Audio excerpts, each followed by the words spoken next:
Hi, I'm Jennifer Fox with Music Educator Resources, and today is Music Teacher Tip number 28. So today I'm really excited to be sharing with you how you can adapt most any game for online teaching. Yes, I did say most any kind of game. We're talking PDFs, websites, apps, even 2-player, 3-player, 4-player, 5-player games. Active type games and so on. So I'm really excited to share. Now I wanted to mention first that of the tools that I am using personally, because the tools that I'm about to share you might, some of the games might not work with other tools. So I'm going to tell you what I'm using, and then you'll have to figure out what you can do and what you can't do with the tools that you're using. So I am using a MacBook Pro when I'm on my laptop, but if I'm on my desktop, I am using my iMac.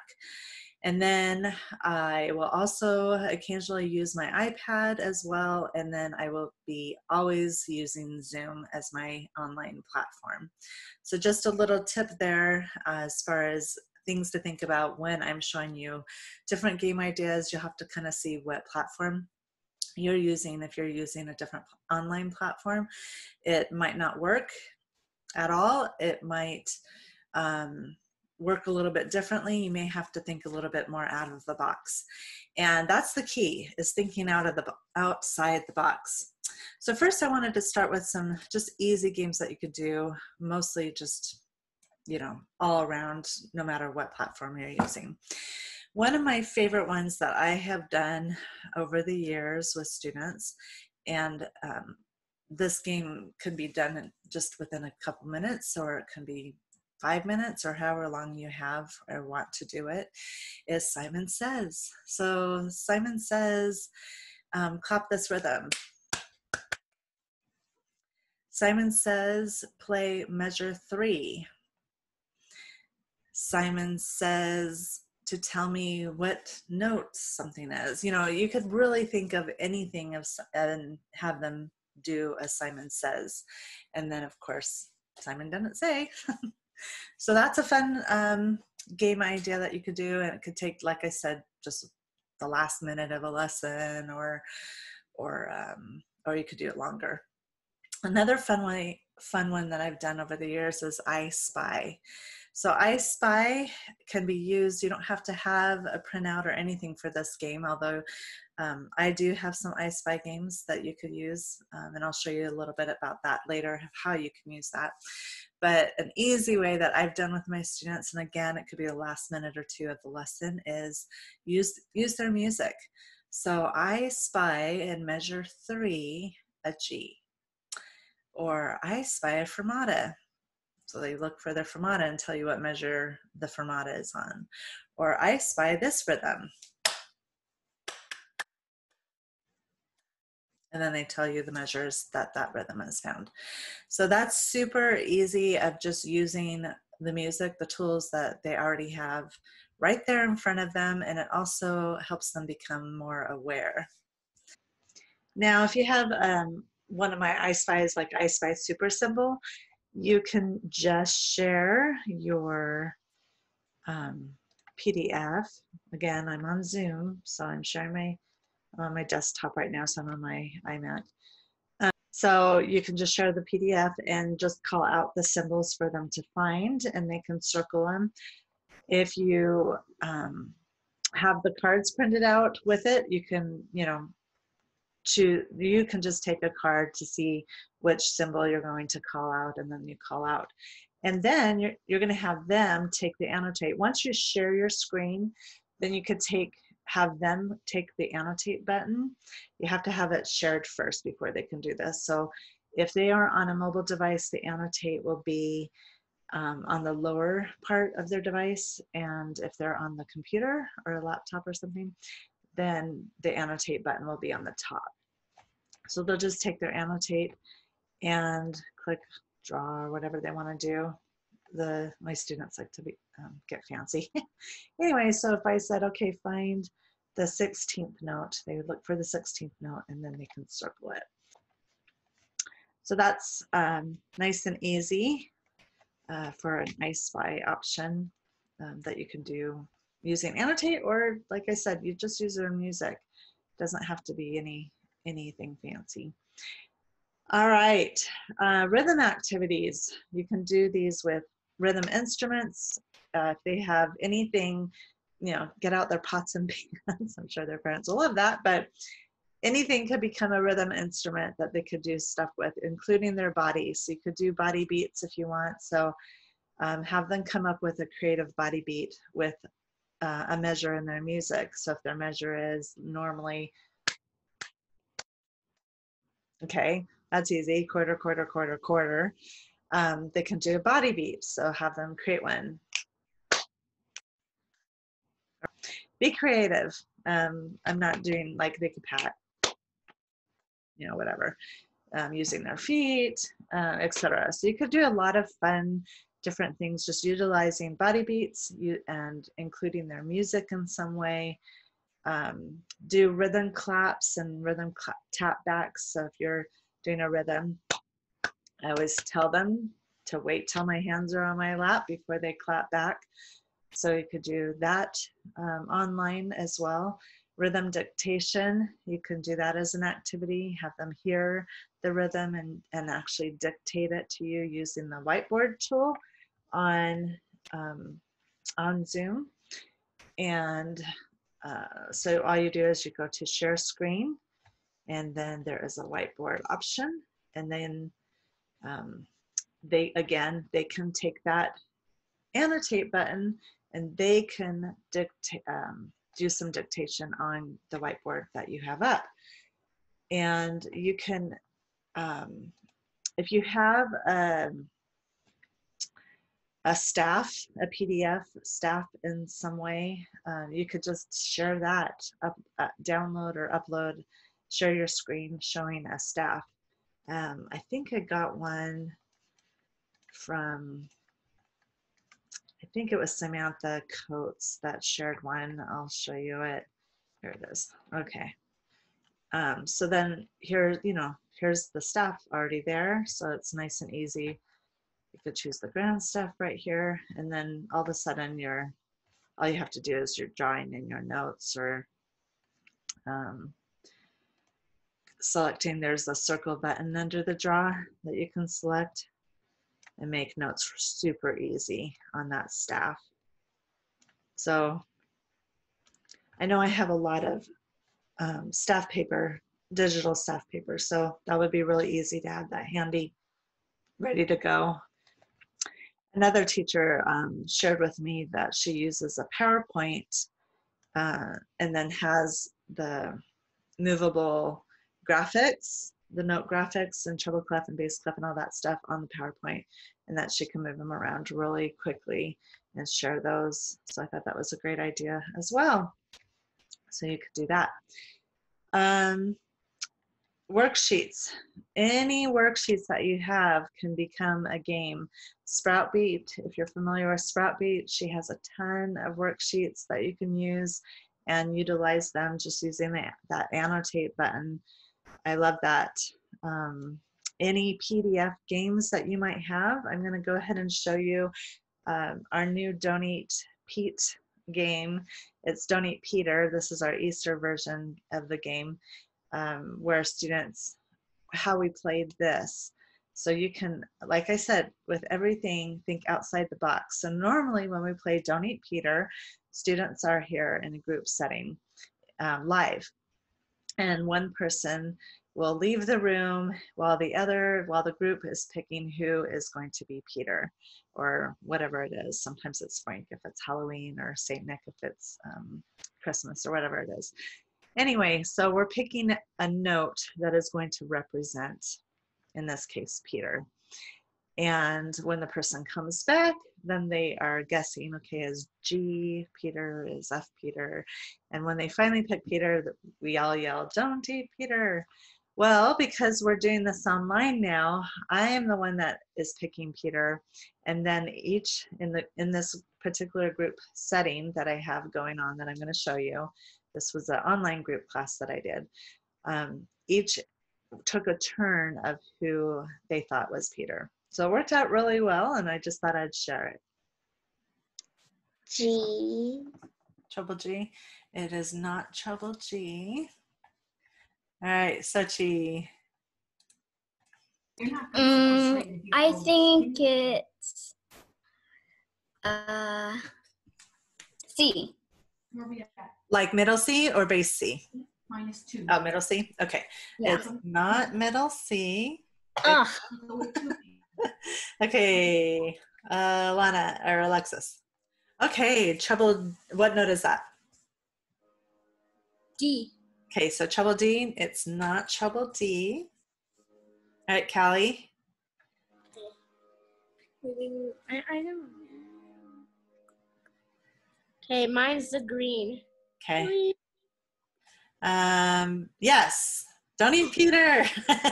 Oh my gosh. That was treble F. Good. So Kelly, you just earned 100 points. No. Yay. All right, and then remember, anytime you have leftover time, that's great time for improvisation. You can also do composition activities with them. I love doing my story compositions that I do with my students.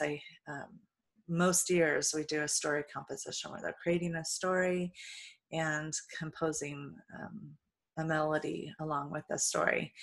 And so that's a great option that you can have as a project. That's a great summer camp or a summer project that you can have going on, is the creative story compositions. So look that up in my store. I love doing those. Matter of fact, let me go grab, I'll just show you really quick.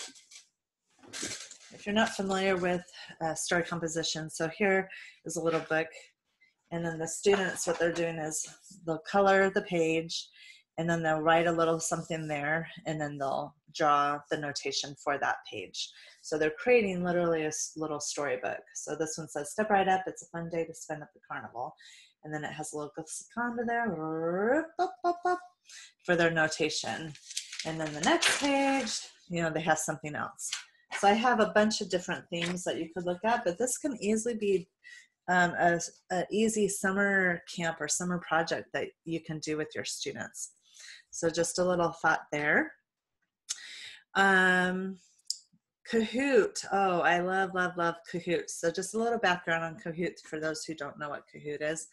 Kahoot is a trivia style game. So it's a website. If you just Google Kahoot, you'll find it, and create an account. And all my composer time capsules that I have available, all of them include a Kahoot game that you can do with them. So I'm going to show you an example of what I did in a recent group lesson with one of my composer time capsules and how we made it work in an online group setting. Okay, so I'm going to be going through the Bach time capsule. So Bach, his full name is Johann Sebastian Bach, and he was born on March 21st in 1685. That's what he looked like. And in those days, wearing a wig, he has a wig on, wearing a wig was the popular thing to do. It was the cool thing to do. And he died July 28th in 1750, which in 1750, that was actually the end of the Baroque period. So you could actually write this in the chat area. Any guesses on how many children Bach had? All right, Aiden said 16 or 20. Okay, I'll wait for a few more guesses. All right, 15 was a guess. I think that was Camille. 13 was Ryan. 5 and 23 and 20. Okay, two of you got it right. It was 20. Yeah. And something that Bach used to do is he would conduct a group of musicians. Let me see if I can find my little thing real quick. So they would go to the local coffee house. This is a representation of that.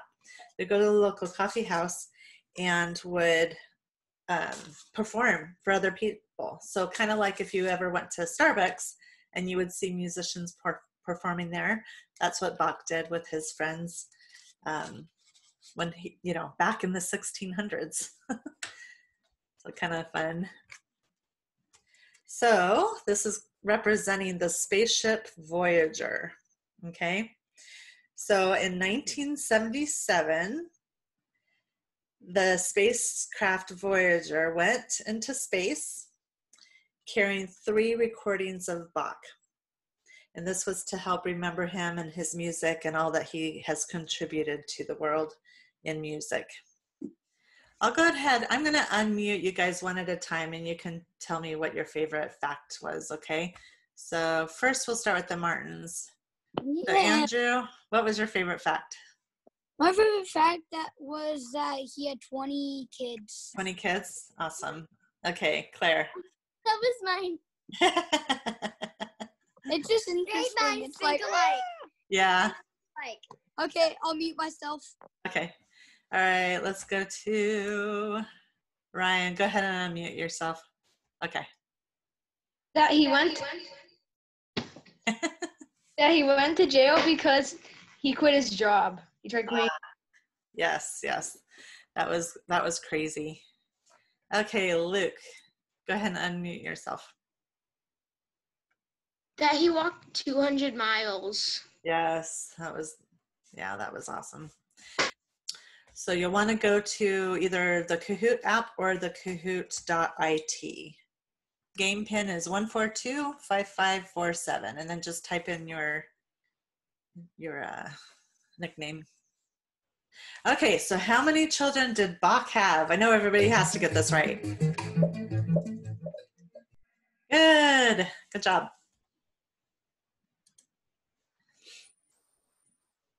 Bach conducted a group of musicians who liked together to perform at a local coffee house. Awesome. Okay, so some of you thought it was local restaurant. It's close. Very similar. Okay. All right, we have one more question left. Bach's blank began to deteriorate during his last year. It means it got worse. Good, everybody got that one quickly. Good job. All right, so our top 3. Veronica's 3rd place, good job.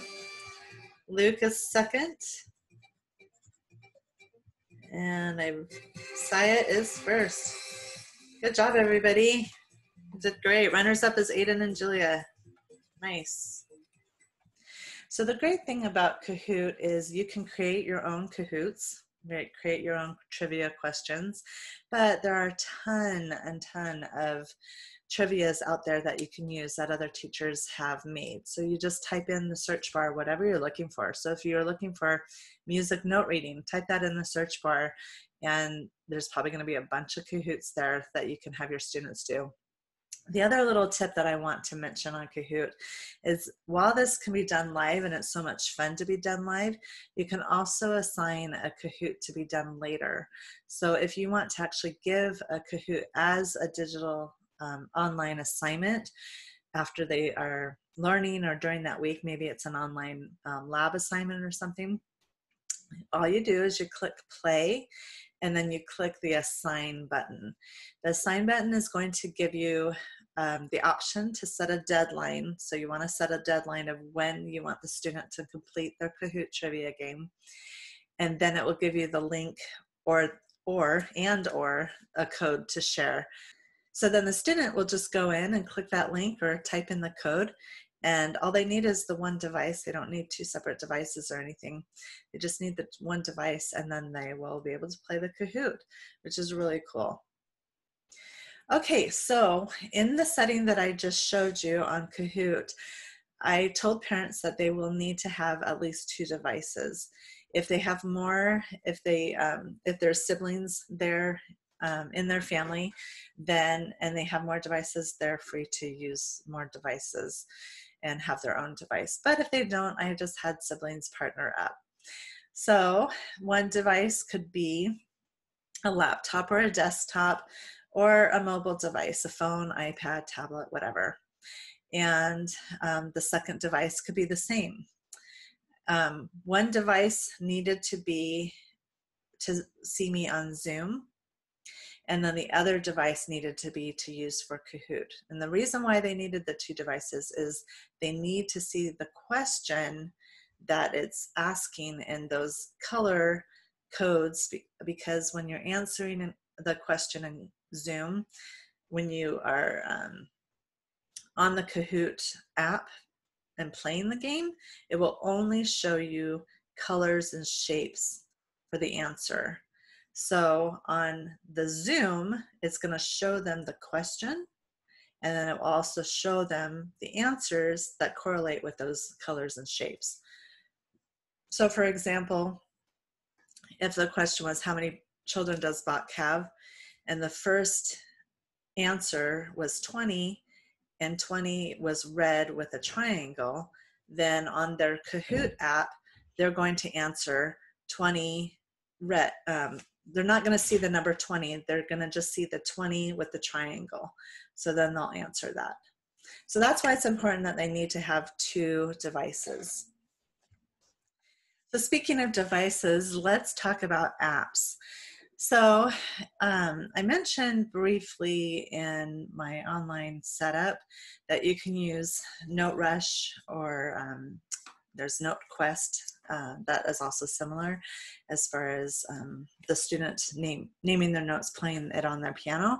So I wanted to show you a quick lesson where we used NoteRush. So I want to actually do F sharp, because you have F sharp in your piece, and G, and C and D. Okay, so those are the 4 notes you're going to have, okay? All right, here we go.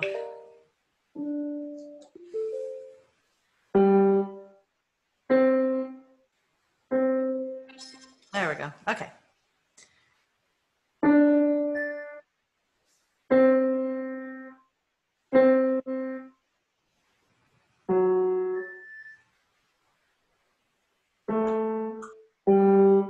Good, nice. You got those really quick.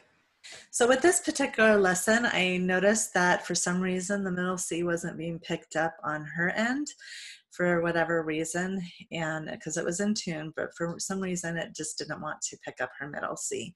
So when I heard her play middle C, I went ahead and played middle C on my piano. So that is a little workaround when you're hearing that the app is not picking up quite right, then you can just quickly adjust. And I also tell them, don't worry too much about the speed, because that's not what I'm after right now. Right now in this setting, I'm after accuracy and just making sure that they're able to recognize and play the notes correctly. Okay, another idea for apps. Now, what if you have an app that is something like Ningenius? Let me open this app really quick. So I'm going to be opening up Ningenius Ultimate, which is a very, very fun game. So I'll go ahead and share that. So what I would have them do in this case is we would go ahead and push play. I would go ahead and push play. So they're going to see my screen, but they're not going to be able to push on the screen on their device because the app is on my end. So I'll go ahead and push play. And let's go ahead and we'll just do this one for now. Okay, so I'll push play now.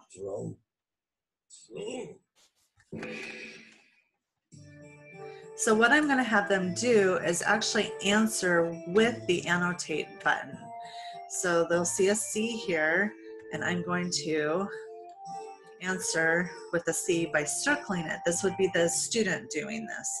So then once they do that, then I'm going to click the C or whatever they answered. Okay, then I will need to clear that. So I'll clear up the drawings, and I'll go ahead and replay. Now, this time I'm going to use a stamp because the stamp's a little quicker. So we'll go stamp. Okay, she did an E. Perfect. Okay, stamp a D. Okay. Okay, it's hard for me to do this at the same time, doing 2 things at once. Normally in this case, I would be clearing as soon as they stamped it and I marked it correct, I'd be clearing the drawings or clicking undo really quick. So, but it's hard for me to be the student and the teacher quickly. But it works a lot better when the student is marking their thing, and then you're clearing it. And you could have them also undo it and clear it too. Okay, so now let's say you were using an app like Noteworks.